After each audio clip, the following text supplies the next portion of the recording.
the first trailer for the Night of the Seven Kingdoms has released. And honestly, it looks absolutely amazing. It looks and feels extremely more vibrant, and honestly, I love the comedic value in this show, especially in what we see in the trailer itself. So in light of that, I decided to make a short little breakdown video on what we've seen thus far. But for the sake of those who have not read the Dunk and Egg novellas, and I highly recommend you do, this will only be a spoiler-free breakdown. So without further ado, let's begin. The trailer begins on a rainy background, where Dunk is laying his recently deceased mentor, Arlen Apinitree, to rest. And in the first shot, we see their three horses, Thunder, Chestnut, and Sweetfoot. We then see him claiming his possessions for his own, explaining that he was knighted by the old man before he died. There's also a shot of him standing alone with his sword, classic of Dunk, and honestly we gotta love him for it. Next we see Dunk leaving his spot where he buried the old man, where he would eventually reach an inn where he would discover Egg. As Dunk is making his way to Ashford Meadow, the boy begs him to take him along as his squire. And let me just say this, I absolutely love the chemistry between Pierre Claffey and Dexter Solancel. They absolutely nail Dunk and Egg, in my opinion. Now, let's move on to the next frame, where Dunk is seeing a pair of Targaryen knights carrying the royal standard.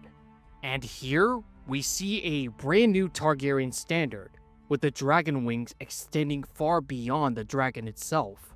And for all the book lovers out there, rejoice! The two-legged Targaryen standard has returned. And looking at the Targaryen knights, they look absolutely fantastic. They definitely set apart from the knights we see in House of the Dragon.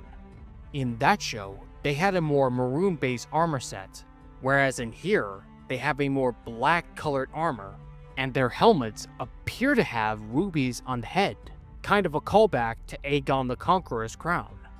Well, the one from the books, at least. But let's move on to the next frame, where Dunk meets Aerion Brightflame, a Targaryen princeling and the main antagonist for Season 1. As we can see here, he's cocky, arrogant, and vain.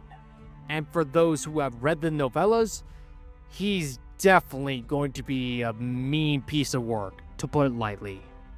On a separate note, I'm very surprised they gave Aerion short hair.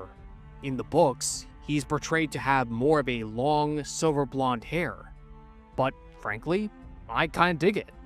And as a side note, I'm very glad we have a Targaryen antagonist for this show. All throughout House of the Dragon and Game of Thrones, we've had morally questionable Targaryens, from Daenerys to Rhaenyra to Aegon II. But here, Aerion's gonna be a full-blown psychopath and all-around bad guy. Kinda like Viserys III from the first season of Game of Thrones. But let's move on to the next frame, where we see Dunk inspecting a puppet show portraying a dragon breathing fire. For those who are wondering, no, there are no dragons in A Night of the Seven Kingdoms. Now, for those who don't know, this show takes place 50 years after the last Targaryen dragon died. So by now, the dragons are all extinct, just like what we saw in Game of Thrones Season 1, before the finale. But back on topic, this frame shows us Tanzel Tutal, a Dornish woman and the love interest for Dunk, where we can see them staring at one another fondly. And here we encounter Plummer, the steward of Ashford Meadow, and he absolutely does not care whatsoever for Dunk, and the glare that Dunk gives him is absolutely priceless. Now in the next shot, we see a knight with red diamonds passing on by, but before we move on, let's look at the Black Knight standing right next to him, the knight that is flanked by two Targaryen guards. This is actually Valar Targaryen. Now, without giving much away, he is the second in line to the Iron Throne, the son of Baelor Targaryen, who was actually name-dropped early on in the trailer. And in the next shot, we see him in the middle of some pavilion. flanked by both Aerion and by another silver blonde individual. This is in fact Maekar Targaryen, Baelor's younger brother and the father of Aerion Brightflame, and also Maester Aemon from Game of Thrones, for those who have remembered his reveal from Season 1. Now, many of you don't know this, but Maekar is one of my personal favorite Targaryens, and I am so excited to see him in this show.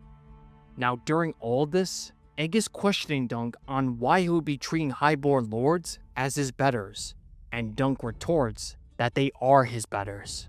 And during all this, he questions whether or not he has the skill or training needed to best all these highborn lords. And who is he speaking to? Well, that would be none other than Sir Lionel Baratheon, a knight known as the Laughing Storm and the heir to House Baratheon. Now, for those who don't know, Lionel Baratheon is actually the great-grandfather of Bobby B, the usurper himself. All throughout this trailer, he actually lives up to the Laughing Storm name. He just looks like he's having a hell of a time with it. I can't describe him other than an absolute Chad. I honestly cannot wait to see him in the show. Now, in between shots, we see a pair of knights who are battling in a courtyard, with the elder knocking the younger on the ground, both of them wearing a red apple sigil.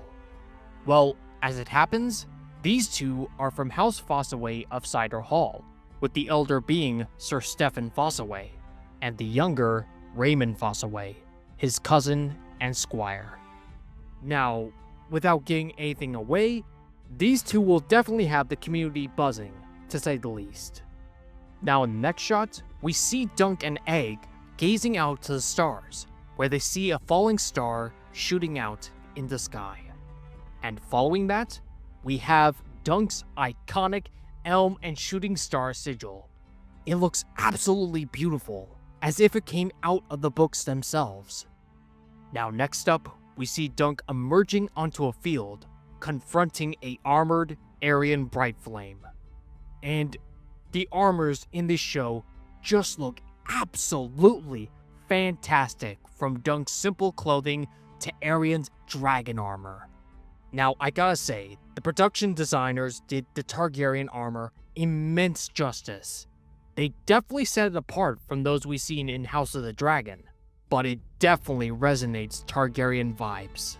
The flames on Aerion's helmet just look absolutely beautiful. I absolutely love the helms in all the Targaryen armors, from Valar's to Baelor's to Aerion's. They just look absolutely beautiful. Though I will admit, I'm not a huge fan on Lionel Baratheon's helmet. Though I will say, the antlers look absolutely fantastic. The trailer ends with the Laughing Storm telling Dunk to be brave, to be just, and above all, to be tall. Just as a column of knights charge at one another with blood, gore, and carnage. Again, I'm not going to spoil on what exactly is happening, but let's just say that things are about to get very, very intense. And I, for one, cannot wait. And that's the trailer for A Knight of the Seven Kingdoms.